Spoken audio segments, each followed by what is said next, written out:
وما أرسلناك إلا رحمة للعالمين. 50.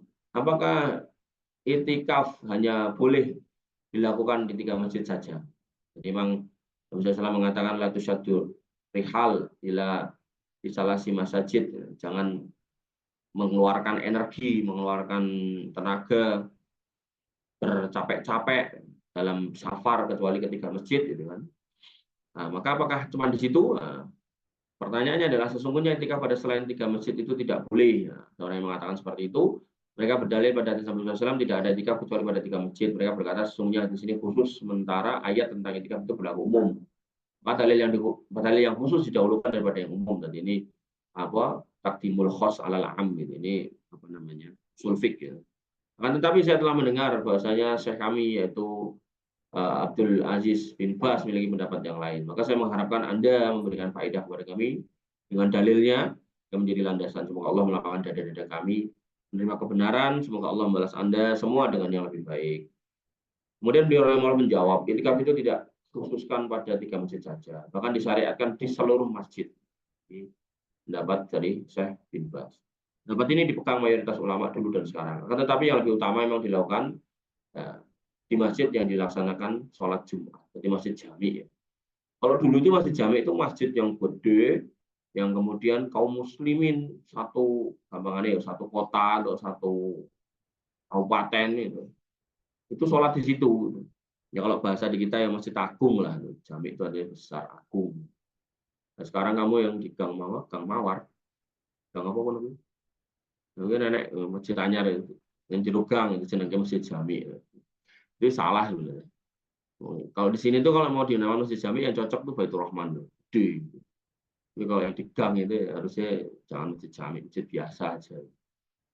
Dan kaum muslimin gitu kan, terus-menerus beriktikaf di seluruh masjid dan mereka tidak mengkhususkan sebuah masjid tidak di masjid lainnya.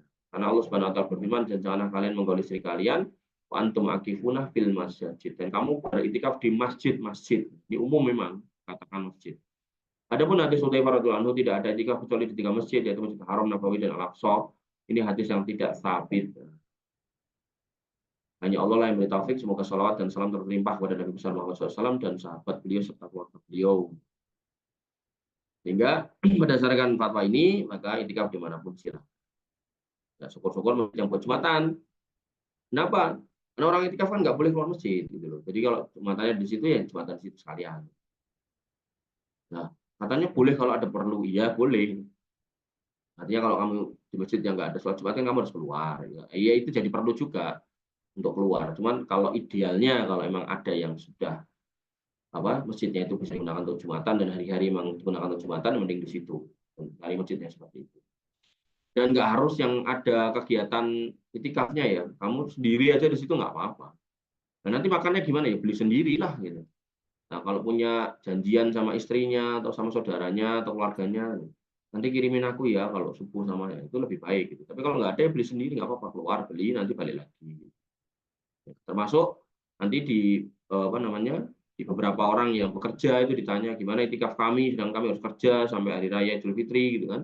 Maka dijawab di beberapa tanya jawab atau di beberapa fatwa itu ya kamu itikafnya pas misal istirahat pulang kantor dari sore sampai maghrib misal gitu atau dari maghrib sampai isya gitu. Jadi sebatas waktu-waktu yang memang bisa gitu. Jadi nggak harus full 10 hari gitu kan. Nah, harapannya ya dengan berdiam di masjid itu mengoptimalkan apa aja yang bisa dilakukan dari sisi kebaikan. Zikirkah, wiridkah, baca Qurankah, dengarkan kajiankah gitu. Ya, jadi orang tuh kalau bisa itu nyarinya tuh masjid gitu loh. Jangan kemudian ngabuburit, nongkrong, trek-trekan, kelayapan ya, janganlah. Kamus-kamus itu harus dicoret dari hidup kita gitu. Jadi diganti ke rumah-rumah Allah. Baik, ini yang bisa kita sampaikan atau kita diskusikan. Kurang lebih saya mohon maaf. Saya cukupkan saya rasa sampai di sini. Alhamdulillah subhanakallahumma bihamdika asyhadu an la ilaha illa anta astaghfiruka wa atubu ilaik. Assalamualaikum warahmatullahi wabarakatuh.